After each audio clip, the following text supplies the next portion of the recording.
afternoon. Today I'm going to show you how to use the whiteboard feature in Google Meet.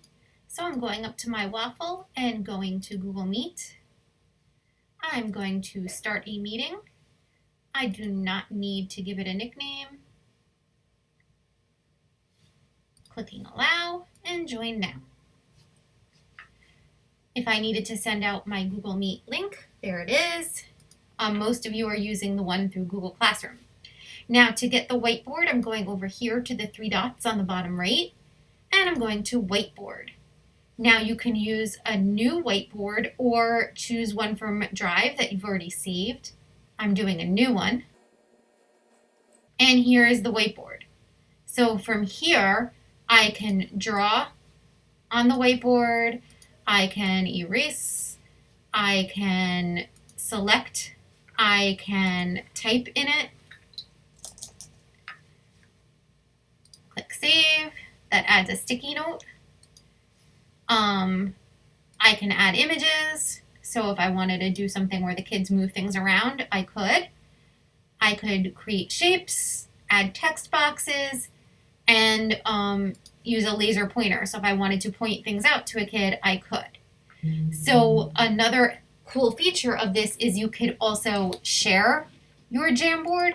So if I wanted to share this with students, I could, and put that link in Google Classroom as well. And the link would be down here. And then students could add sticky notes all together and add information so that you could ask a question. And live, you could see students responding to your question.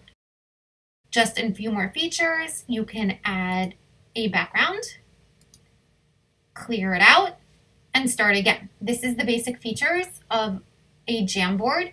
You have a pen, you have an eraser, you can select objects, you can add sticky notes, images, shapes, text boxes, and use a laser to point out. You can also add backgrounds and quickly and easily clear a theme. The other piece that you need to know about is that you can have several pages to your Jamboard. You can go ahead and use many slides just like you would on like Smartboard software. You can share it to your students, and you can rename it. So if you had a Jamboard you wanted to save, you set it up ahead of time, you could save it as a math lesson for a specific date and then have it all set up to present.